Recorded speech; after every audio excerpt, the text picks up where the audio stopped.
But Savitri या बर मानस व्रत कथा। बहुत समय पूर्व मध्य देश में अश्वपति नामक एक परम ज्ञानी राजा थे। उन्होंने संतान प्राप्ति के लिए पंडितों की सम्मति से भगवती सावित्री की आराधना की। इस पूजा से उनके यहाँ एक पुत्री का जन्म हुआ। उन्होंने इसका नाम सावित्री रखा। सावित्री सर्वगुण संपन्न थी। जब वह विवाह योग्य हुई तब राजा ने उसे स्वयं अपना वर चुनने को कहा। एक दिन महर्षि नारद राजा अश्वपति के घर आए हुए थे, तभी सावित्री भी अपने लिए वर चुनकर लौटी। उसने आदर पूर्वक नारद जी को प्रणाम किया। नारद जी के पूछने पर सावित्री ने बताया कि महाराज राजा धूम्रसेन के आज्ञाकारी पुत्र सत्यवान को मैंने अपना पति बनाने का निश्चय किया है। तीनों लोकों में भ्रमण करने वाले नारद जी ने उसके भूत वर्तमान और भविष्य को देखकर राजा से कहा, राजन, तुम्हारी कन्या ने वर खोजने में निसंदेह भारी परिश्रम किया है। सत्यवान गुणवान और धर्मात्मा है। वह सावित्री के लिए सब प्रकार से योग्य है, परंतु उसमें एक भारी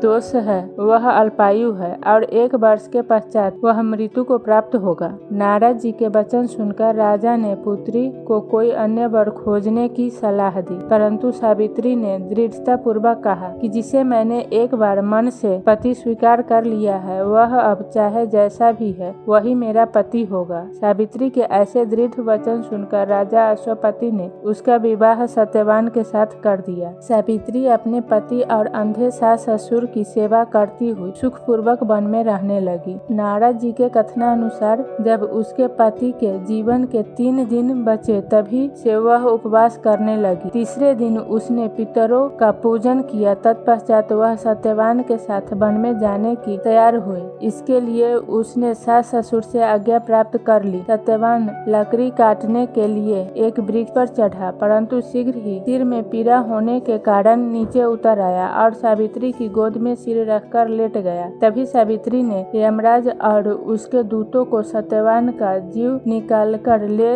जाते हुए देखा। यह देख वह भी उसके पीछे पीछे चल पड़ी। यमराज ने उसे समझाकर वापस लौट जाने के लिए कहा। उत्तर में सावित्री ने कहा, धर्मराज, पति के पीछे जाना ही स्त्री का धर्म है। पतिव्रत के प्रभाव और आपकी कृपा से कोई मेरी गति नहीं रोक सकता। सावित्री के धर्मयुक्त वचनों से प्रसन्न होकर यमराज ने उसे वर मांगने को कहा। सावित्री ने अपने सास ससुर को दिखाई देने का वरदान मांगा। वर प्राप्त करके भी सावित्री ने अपने पति का साथ न छोड़ा। यमराज ने दूसरा वर मांगने को कहा। सावित्री ने अपने ससुर के खोए हुए राज्य की प्राप्ति का वरदान मांगा। वर देने के बाद यमराज ने पुनः सावित्री को वापस लौट जाने का आग्रह किया, किंतु सावित्री अपने प्रण पर अडिग रही। तब यमराज ने उससे अंतिम बार वर मांगने के लिए कहा। सावित्री ने सत्यवान से 100 पुत्र प्राप्त होने का वरदान मांगा। सावित्री की पति भक्ति और युक्तिपूर्ण वचनों के